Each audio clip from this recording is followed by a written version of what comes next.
প্রখ্যাত সাংবাদিক নির্মল সেন ১৯৭৩ সালের ১৬ই মার্চ দৈনিক বাংলার একটি কলামে লিখেছিলেন, স্বাভাবিক মৃত্যুর গ্যারান্টি চাই। স্বাধীনতার ৫৬ বছরেও কি তার এই চাওয়া পূরণ হয়েছে? এজন্য এক মৃত্যু পড়ি, যেখানে নদীর তলদেশ থেকে ডুবুরি মণিমুক্তা নয়, তুলে আনছেন মানুষের মরদেহ।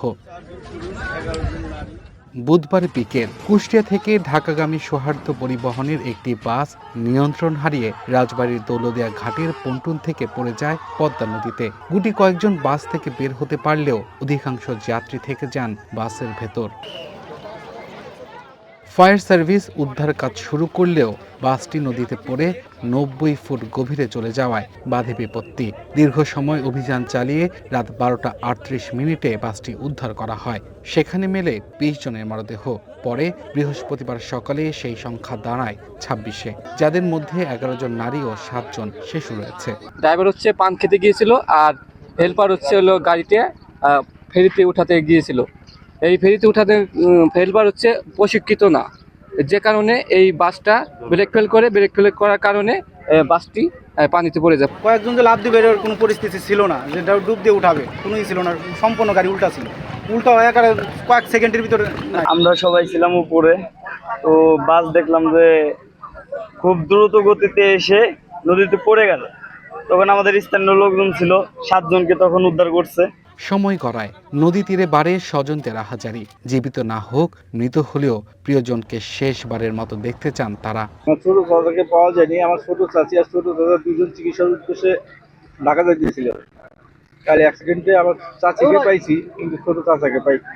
আইজেন সওয়াল কালকে বিকেল থেকে নিখোঁজ এখন পর্যন্ত পাইনি, সেজন্য নদীর কাছে বসে আছি। মর্মান্তিক এই ঘটনায় নিহত হয়েছেন জাহাঙ্গীরনগর বিশ্ববিদ্যালয়ের অর্থনীতি বিভাগের ৪৯তম ব্যাচের শিক্ষার্থী আহনাফ তাহমিদ খান রাইয়ান, তার মা হেনা আক্তার ও ভাগ্নে তাজবিদ। তাদের বাড়িতে এখন শোকের মাতম। স্বজনদের চাওয়া, এভাবে যাতে কোনো পরিবারকে আর নিঃস্ব হতে না হয়। একে ফ্যামিলির 3 জন দুনিয়াতে বিদায় নিচ্ছে। আল্লাহ এই দৃশ্য যেন আর পৃথিবীতে কারোর আল্লাহ না দেখায়। ঈদ করার জন্য হচ্ছে ওরা আসে, আপু, ওর আম্মু, ওর ভাগ্নে, সবার সাথেই দেখা হয়েছে। গতকাল 3:30টার দিকে হচ্ছে ওদের বাস ছিল। তো এরকম মর্মান্তিক বিদায় আসলে আমরা মেনে নিতে পারছি না। ৫টার দিকে ফেরিঘাটে সদ্য পরিবহন বাসটা তলিয়ে যায়। সেখান থেকে আমাদের রাজবাড়িবাসী আরো অনেক লোক আরো আছে, আরো অন্যান্য জায়গায় আমাদের রাজবাড়ী জেলারই রাজা মারা গেছে, সব রাজবাড়ী জেলারই সবাই সন্তান। ঘটনার কারণ অনুসন্ধানে রাজবাড়ী জেলার অতিরিক্ত ম্যাজিস্ট্রেট এবং নৌ পরিবহন মন্ত্রণালয়ের একজন অতিরিক্ত সচিবের নেতৃত্বে 2টি তদন্ত কমিটি গঠন করা হয়েছে।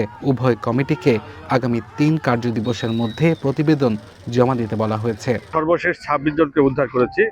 তার মধ্যে 3 জন মেয়ে শিশু এবং 11 জন মহিলা, এই 14 জন, আর আপনার 4 জন ছেলে শিশু আর 8 জন হলো পুরুষ। এই হলো টোটাল হলো আপনার 26 জন আমরা সর্বশেষ উদ্ধার করতে পেরেছি। নিখোঁজের মধ্যে তেমন কোনো জোরালো কারণ নিখোঁজের আমরা এখনো পাই নাই, অভিযোগ পাই নাই। তো তদন্ত কমিটির যাচাই বাছাই করে নিখোঁজের প্রকৃত তালিকা আসলে কয়জন বা ব্যক্তিদের থেকে জানার মাধ্যমে আমাদের এই কার্যক্রম চলমান থাকবে। এবারের ঈদযাত্রায় সড়ক, নৌ ও রেলপথে অর্ধশতাধিক মানুষের প্রাণ গেছে। Abdullah Mamun, one national desk.